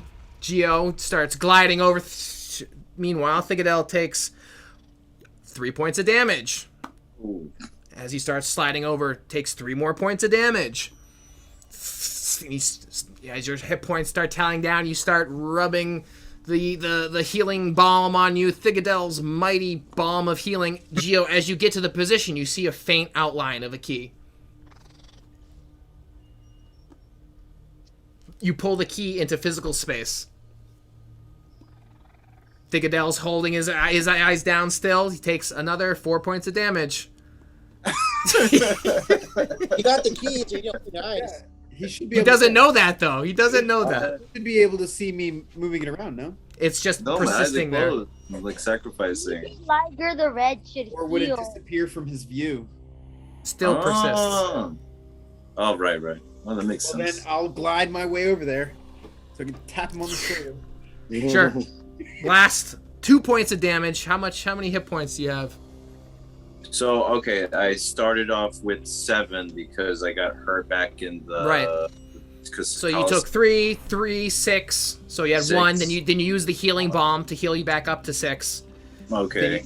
You took then the last one here, which was 2 points of damage. So you're at 4. As 4. Geo comes by and you feel a mighty beefy hand give you a rap tap tap. Little gnome, big tall earth genocide. More like this. Got a big key. And the coins are right there at the door's threshold. Can I pick everybody up? You could shuttle them one at a time. Yeah. Okay, I want to do that. All right. Who are you gonna get first? Do you want to go first, Malachi? No, okay. A coin. Bing, bing, bing. And all the goblins and hobgoblins just erupt as Geo starts shuttling people to the door one at a time. The hobgoblins are on your tail. So what we're gonna do here is, Geo, go ahead and make a strength check. All right. You can see the ceiling dissipates. The last of the sun illusion disappears, and you see spirits in the stadium looking down at you guys. And they're cheering you guys on. The sound erupts from the stadium. As Geo starts shuttling people, starting with Malachi, from one end of the library to the other, like an Olympic skater, earth gliding, picking up Malachi, this wise old wizard, sliding him to the door that he has opened with the key that he has found. As the goblins and hobgoblins, you're going to roll another strength check. You manage to deliver Malachi successfully to this last door. 8. Yeah, I'm 8. alive. Who are you trying to pick up? I'm assuming Thigadel might be smaller. Sure. And he gets less hit points still. I might have more success, I feel. So I'm gonna. Okay. Pretty heavy. If that's all right. Yeah. So you pick up Thigadel, and you're not moving quite as quickly. Your strength isn't being very fortuitous. Some daggers stab yeah. Geo. You take 2 points of damage from these daggers. Right. As you are shuttling them. Ligar, the red, you take 2 points of damage, as well as daggers and arrows fire at you from these upset library attendees. But you guys are sprinting to the door. So you manage to get Thigadel there, and Ligar, what are you doing? You just standing there? You waiting for your shuttle? I'm waiting for him to come back. Okay. Just standing there. Sure thing. Geo, make If I one move, last. I'll make noise. Oh, these guys are already upset. The noise Okay, is. I guess I'm running. I'm running. towards Yeah. So Geo comes by, he starts lifting you, and you just realize, like, I'm just gonna run. And Ligar and Geo gliding next to you slide your way back into this last door. And as you cross the threshold, you just see the goblins behind you fade away, and the walls of the desert fade away. Malachi, C.O.D.A, the fear that you once had just slowly melts away, and you are standing in this empty gladiatorial arena as these spirits look down upon you guys in just a cheer of eruption as you've made it to the end of this challenge, this complex ahead of you, now behind you. And there, a small gnome figure walks out from a giant doorway similar to the one that you entered. He has a leather cap with gray curls of hair poking out from underneath, and a burn mark on the left side of his arm and neck. Seems like he's seen some heavy, serious combat, and he comes in applauding very greatly. You did it! Welcome to Coda Inc. And he opens his arms as if waiting for a hug. I hug him. Ligar goes in, a big dragonborn, bending over, hugging the little gnome, gives you a big pat on the back. Ligar, knew you had it in you. Who hugs him next? Little gnome on gnome, yeah. No, my gnome brother, welcome to Coda Inc. Who hugs him last? Me. You're gonna hug him last, so Geo, you're second to last. Big Earth Genocide. I pick him up. His little feet dangle. Oh, there's the strength we love to see here. You put him down, and he looks at you, Malachi. You're the lead from behind type of leader. We kept an eye on you, that's for sure. Malachi, you led this cohort to great things, and we think your group could be perfect for leading one of our professors to his sites of interest. Professor Conrad Goodwin. He's got a very important mission for you guys, but that's something we'll discuss in our next session. Thanks for playing. Yeah, good job, everyone. You made it through the challenge arena. There you go. I think we're on time, right? Yeah, we're early actually. Oh, how long are we supposed to be play for? 5:30, right? That was 2 hours. 12. Was it 9:30 to 12? Is that really what we said? I don't know. I think it was 2 hours from 9:30, 10:30, 11:30. I thought we were 2 hours from 9:30. 2 hours. No, whatever you want. So Yeah. Oh, a little 5:30, early. right? we're 10 minutes shy. All right, you want to keep it going then? You guys in the mood? Sure. 10 minutes. Yeah, sure. Sure. So If we- Brumar, Minutes. yeah, let me give you one of these. So Brumar, the little gnome, stands in front of you after welcoming you guys to Coda Inc. with a hearty hug. We haven't seen the likes of you complete such a unique challenge. The challenge arena is unique for everyone, and I was very surprised to see the challenges it made you face. The fears that you all saw were really amazing. We've never seen anything like this. I guess you guys faced your struggles. Something about it, the desert, really drives us all crazy. And C.O.D.A, you held true for that. How did you feel through that struggle? Aren't they still scared? No, the fear has washed away. Yeah, I conquered the fear. Yeah, just how to do it. We just felt we worked as a team, and we made the most of it. And Malachi, you had fear throughout the whole thing as well too. How'd you overcome it? What did you do? Just face the fear, work together, past everything. You're absolutely right. This is why we form our cohorts the way we do. Unique elements bring all you together. I know Ligar and Malachi, you two have a bond with each other. Ligar is in service to you, Malachi. Well, the rest of you are in service to each other. This cohort is going on a unique adventure, that's for sure. I am Brumar, the Taskmaster here at Coda Inc. I give special assignments to the cohorts, sending them across the land of Corvair, even all across the lands of Eberron. I'm hoping you guys will be able to channel what you've learned here in the quest ahead. It's certainly something we've been trying to do for countless years. We have a museum here filled with all sorts of oddities and trinkets, and that's where you'll find Professor Goodwin. He'll tell you what you need to do next. He's a little aloof, but I think you'll make good friends with him. He's looking for a group of strong, brave adventurers to guide him to the Fist of Onatar. Okay, let's go. Hey, find him. C.O.D.A, Yes, Geo. you still have my bedroll? Yeah. Just, Can I have that back? I'm gonna give you everybody's stuff. Let me just. Can you make pillows because you got the feathers? I have to break everything down, so just give me a few minutes. That's done. Here you go. As fast as I thought. You guys, you take apart your MacGyver item there. You want these nuts? What do you call them? The Nutshells? Broken glass. No. And in fact, he pats your shoulder. You keep the pail of feathers for good luck. No. Maybe they'll help you out in the field. Yeah, it could. You like Liger said, you could put it in pillows, or maybe in the bed. Yeah, we give him pillows. Maybe I'll make a pen out of it. A quill, just one quill. This is why we've included you in our cohort, our consortium, C.O.D.A.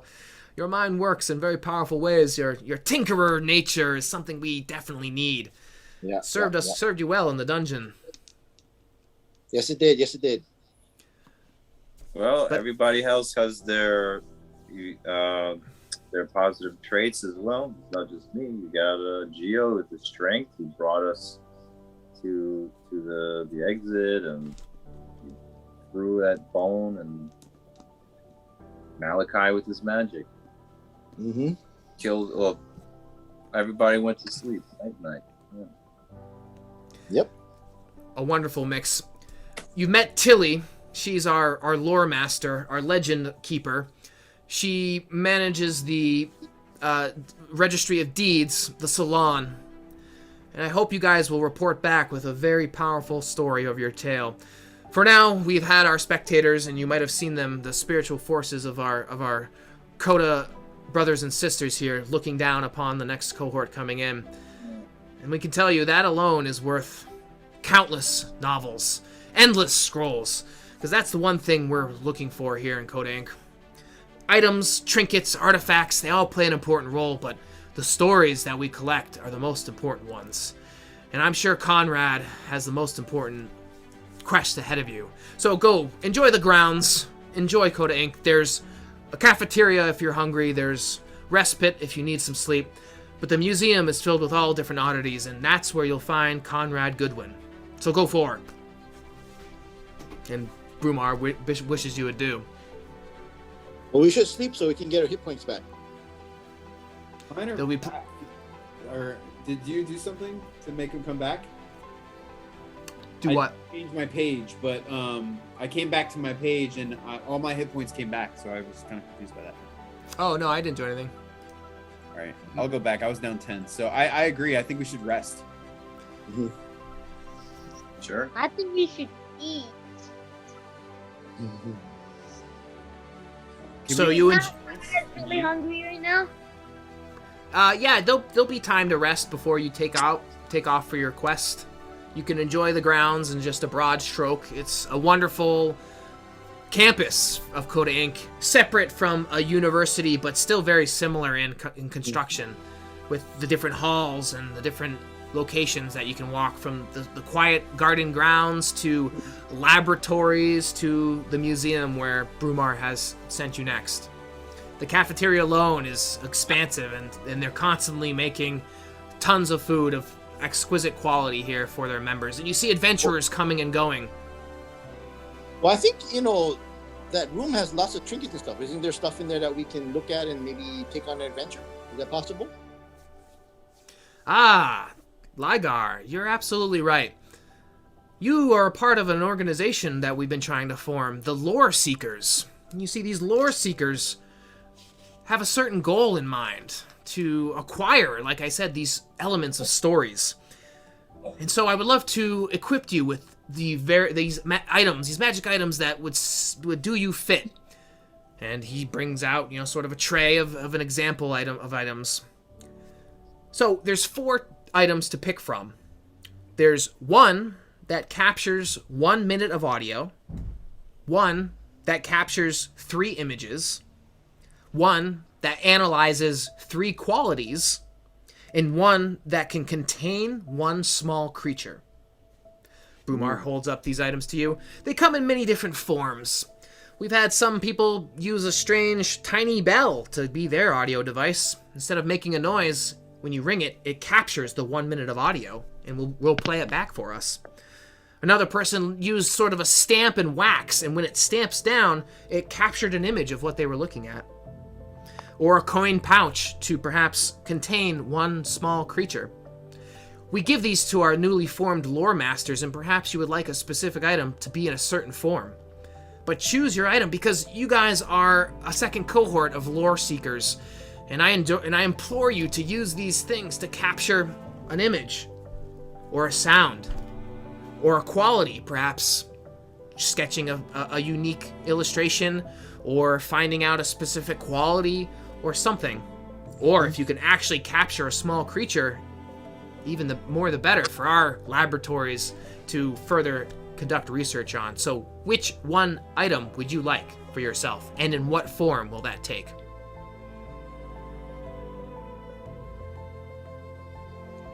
I'll take the animal one, and it'll be like a cat or like a dog trap that you use to capture animals. Like one of those raccoon traps where an animal comes in and closes down? Yeah. Sure.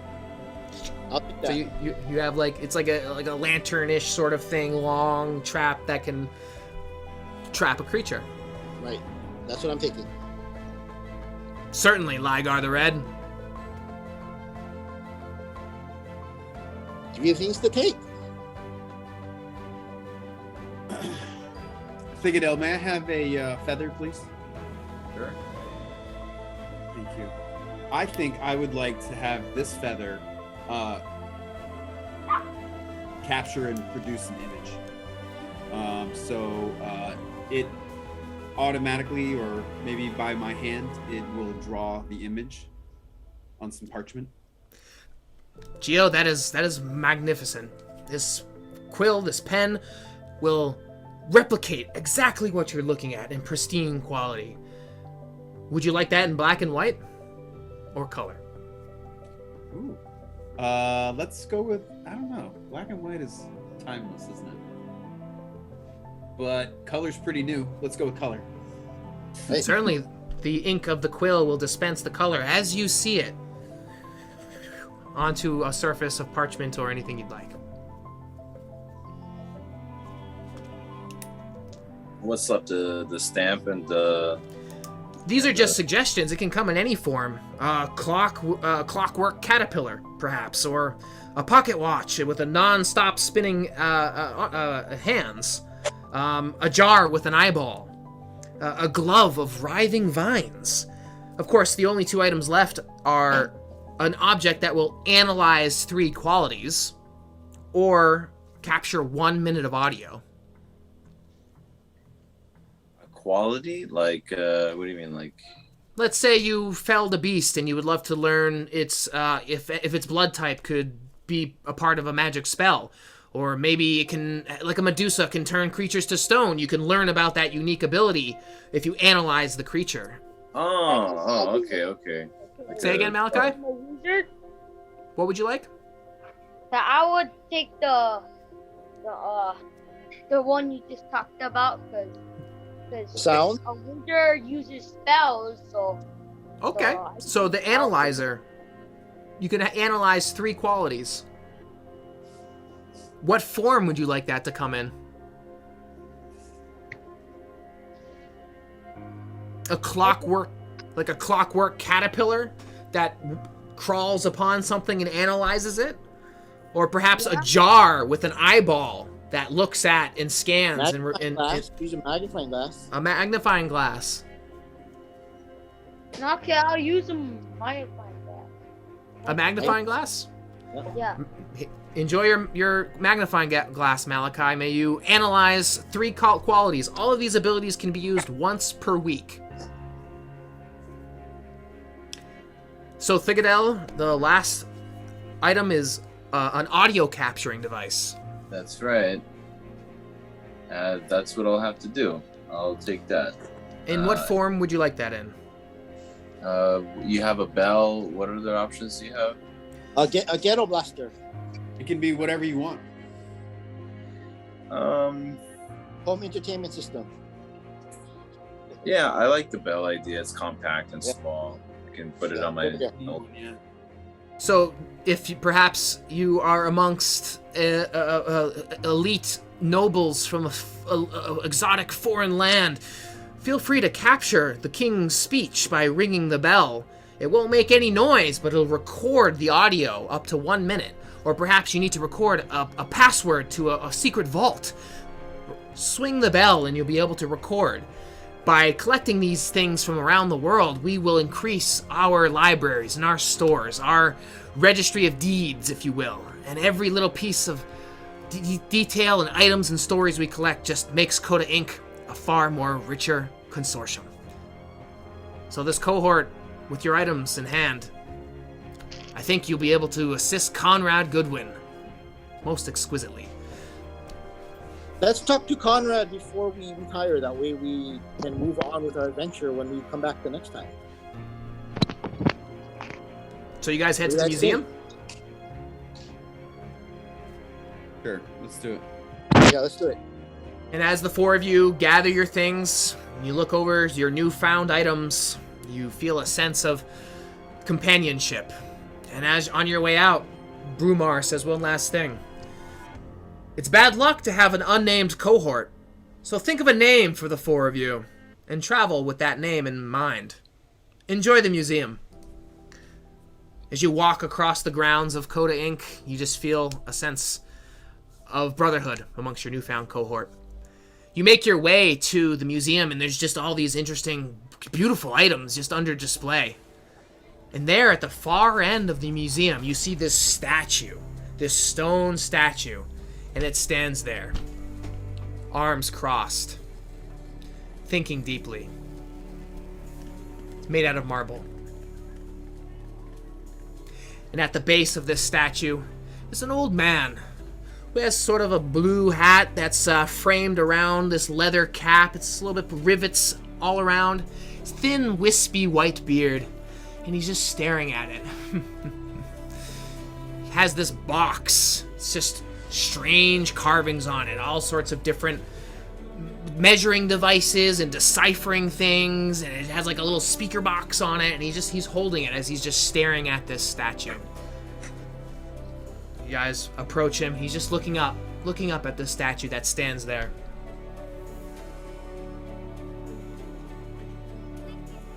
And Professor Conrad Goodwin looking up after a long moment of silence where you guys just watching him watch a statue. He turns and he says, "You know, legend has it, this statue of our fearless leader here at Coda Inc., Xander Cyneric Lefasige Ir Adelstan, has his name carved into his hands." Hands of stone. Well, at least that's what I'd like to believe. According to my research, there is very deep knowledge ingrained in all of the walls around us. But my mind has wandered, my mind has traveled. Look at you, strapping young adventurers. Swells my heart. It would be me in a younger age, if I was a little bit more brave. Leave me to my books. Leave me to my studies.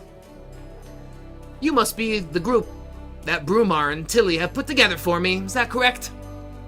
Right. Yes, we are. I'm Professor Goodwin. Conrad, It's nice to meet you all. And he stares back at the statue again.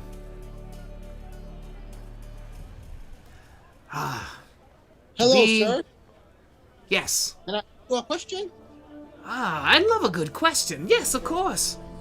You saw us for. What would be a good name for us? Oh. Me? The honor of naming a cohort? Yes. No. It must come from within. It must come from within. It's the four of you. I am no good at naming groups. If I had to say, seems you are a mix of things. Stone and scale. Grease and spell. Something about that. If it was in a former existence, I've always wanted to be a Coda member. I come from a different side, though. I am a former hearing agent. Maybe you're familiar with this group. The Halcyonic Executive Appeal Regiment, implementing nurturer gatekeeping. I am no longer associating with such a group. I come here to do my research for Coda Inc.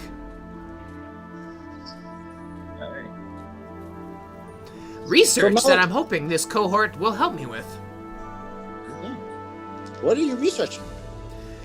I believe a site of interest exists in the Fist of Onatar. The Fist of Onatar is an active volcano.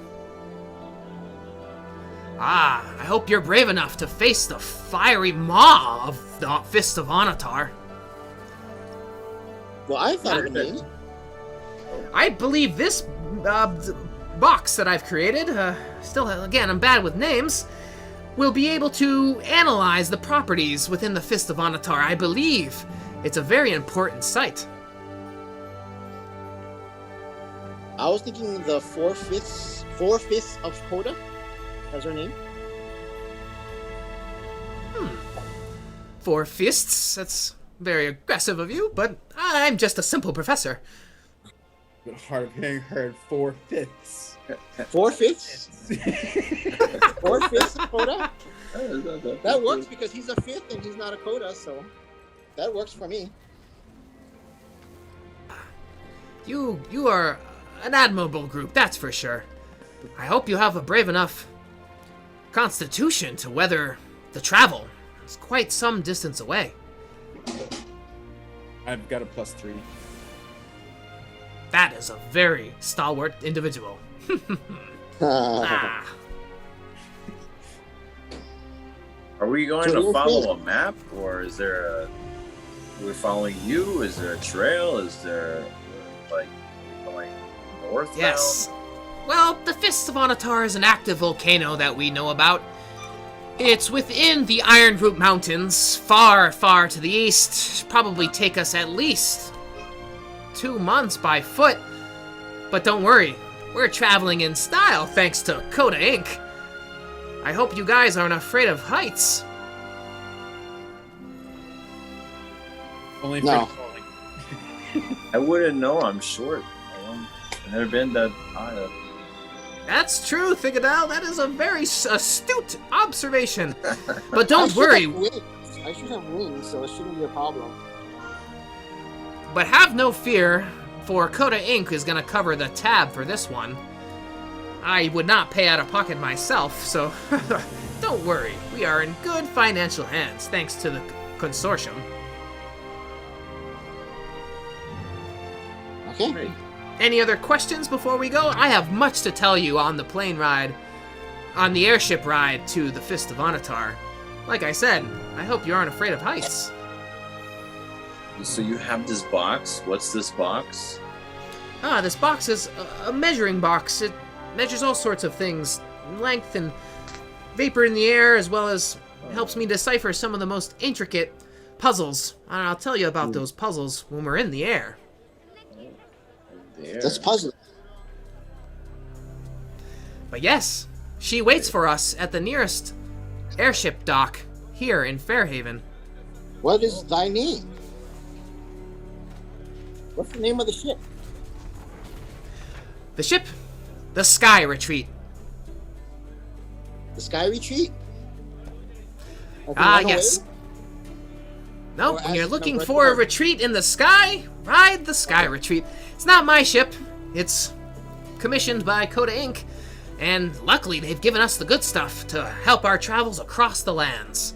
Sounds It's an good. elemental airship bound by a fire elemental and is a floating boat that flies into the sky, propelled by the magic of the fire elemental. But please, my words are paltry to the image. So if we make haste, we'll be able to ride the Sky Retreat far to the east, where I will tell you all about my research and tales. Maybe even warm you up to this box. And if you can name yourselves, perhaps you could help me name this box. C.O.D.A, you might be interested in this one. I mean, Well, I they like. said it'd be bad news to not have a name, so we need to come up with a name. I mean, you guys like forfeits is I'm fine with that. What about you, Malachi? Fine with that. Yeah, 4/5. 4/5 of Trying to Coda. think what the sign might be. FFC. FFC. Or Fook. Fook. That would. FFC is Fook. Maybe some fresh air will invigorate Yeah. the mind, fill the lungs. Yeah, can we think about this before? Of we course, take of course. or we need to do this now. Like, have a decision. Nope, something to think about as we make our way to the airship. Like I said, hope you aren't afraid of heights. I'll see you at the airship dock.